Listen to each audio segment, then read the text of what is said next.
Madame, Monsieur, bonjour. Merci de nous retrouver sur le plateau de l'invité de la matinale. Aujourd'hui, on parle des préparatifs du Ramadan, notamment en matière de contrôle sanitaire. Ce début de semaine s'est tenu au ministère de l'Intérieur une réunion en vue de ces préparatifs.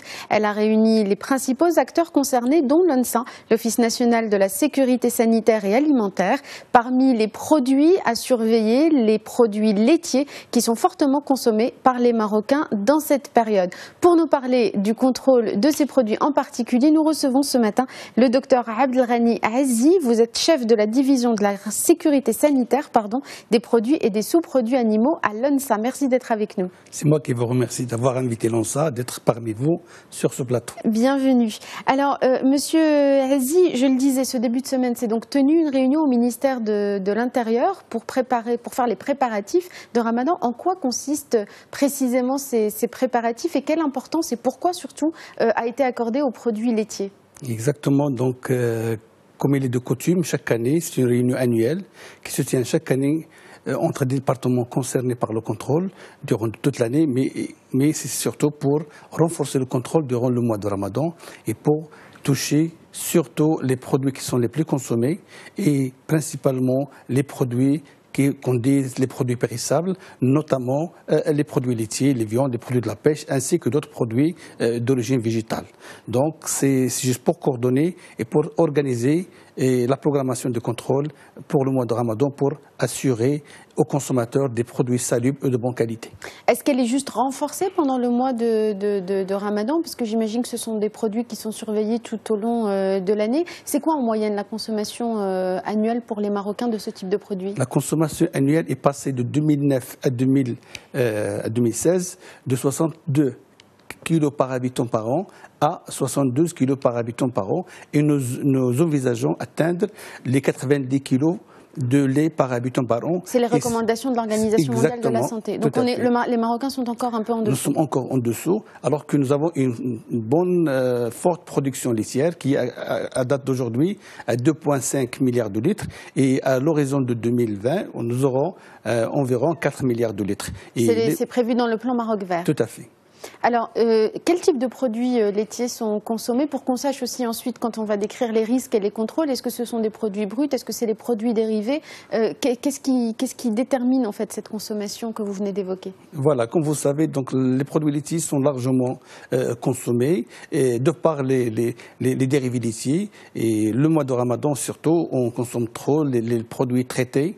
Lorsqu'on parle de produits traités, c'est le lait pasteurisé, le lait stérilisé et le lait AHT. Ce sont des produits qui sont les plus consommés, mais néanmoins, les autres produits aussi sont consommés. Comme vous savez, les produits laitiers sont des produits qui sont essentiels pour la survie et le développement de l'organisme. Ils sont riches en nutriments essentiels pour le développement du corps humain, mais aussi sont des produits auxquels il faut faire beaucoup attention parce que nous devons observer tout un respect de la chaîne de froid, une bonne distribution, tout en sachant que au niveau des établissements de transformation des produits laitiers, les produits sont préparés par des établissements qui sont soumis à agrément par l'ONSA et il y a une surveillance régulière des services de l'ONSA pour s'assurer que les produits mis sur le marché sont de bonne qualité et ne peuvent en aucun cas affecter la santé du consommateur. Alors justement, vous avez évoqué cette chaîne, la chaîne de production. À quel niveau intervient l'ONSA? Est-ce que c'est juste le contrôle de la chaîne du froid ou est-ce que c'est aussi en amont, sur place, dans la fabrication même de ces produits dérivés? Tout à fait. On dit que l'ONSA, il agit de la table à la table, donc depuis la ferme jusqu'au point de vente. Et donc depuis, on contrôle même les conditions de production du lait au niveau de la ferme pour s'assurer de la qualité hygiénique du lait, lors de son transport vers le centre de collecte pour qu'il soit ramassé et du centre de collecte vers les établissements laitiers. Et tous les centres de collecte, les établissements laitiers sont soumis à agrément. Les élevages laitiers sont soumis aussi à enregistrement et les points de vente sont soumis à autorisation. C'est pour cette raison l'ensemble, toute la chaîne doit être surveillée et contrôlée parce que si on observe une défaillance à un niveau de la chaîne, on risque d'avoir des produits de mauvaise qualité en bout de chaîne. Et permettez-moi de vous dire que des fois on n'observe pas le respect de la chaîne de froid en fin de chaîne. On ne doit pas incriminer directement les établissements laitiers parce qu'on doit d'abord être vigilant en tant que consommateur pour n'acheter que les produits qui sont soumis sous respect de la chaîne de froid. Parce que si les produits ne sont pas mis sur la chaîne de froid, ils peuvent changer de statut, ils peuvent devenir dangereux. Donc finalement, c'est plus efficace, on va dire, de sensibiliser le consommateur afin qu'il contrôle la traçabilité du produit qu'il achète et qu'il surveille les endroits où il l'achète, que de contrôler en amont toute la chaîne qui permet la création et la disponibilité de ces produits? Oui, je suis un petit peu d'accord à moitié avec votre question parce que pour tout ce qui est sécurité sanitaire des produits alimentaires, ça commence au niveau du stade de production. Donc il faut toujours aussi contrôler au niveau de l'amont, parce que pour éviter les contaminations, pour éviter les fraudes, pour que les produits finis soient de qualité. Le consommateur, il faut le sensibiliser à différencier d'abord entre un produit qui sort de l'établissement qui n'est pas de bonne qualité, ça c'est rare, et un produit qui a changé de statut dans les points de vente, là, des fois, il y a une rupture de la chaîne de froid. C'est pour cette raison qu'il faut que toujours le consommateur sache qu'il y a une différence entre la date limite de consommation et la température de stockage. Lorsqu'ils sont les deux respectés, le produit est de bonne qualité.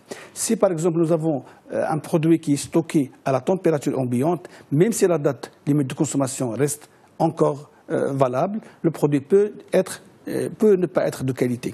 Et donc je conseille le consommateur à être exigeant, à s'approvisionner au niveau des points de vente autorisés, à faire confiance aux produits nationaux qui sont des produits de qualité et qui sont contrôlés par l'ONSA.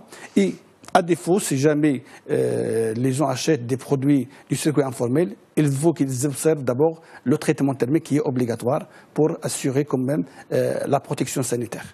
Dernière question, Monsieur Azi, les prochaines étapes à venir, c'est la mise en place de ces différents dispositifs de l'ONSA pour les contrôles sanitaires pendant le Ramadan. C'est quoi les prochains rendez-vous dans les prochaines semaines? Dans les prochaines semaines, déjà le 24 mai, nous allons organiser un séminaire sur la qualité et les bienfaits des produits laitiers à Mohammedia. Et la presse y sera présente avec nous, les associations de consommateurs, pour montrer les bienfaits du lait et pour aussi présenter aux consommateurs et aux présents les actions menées par l'ONSA pour sécuriser au maximum le consommateur et pour rendre nos produits laitiers beaucoup plus qui sont protégés et aussi concurrenciés, qui concurrencent aussi les produits importés, et de demander aux consommateurs de faire confiance aux produits nationaux et de dire que les produits laitiers mis sur le marché sont contrôlés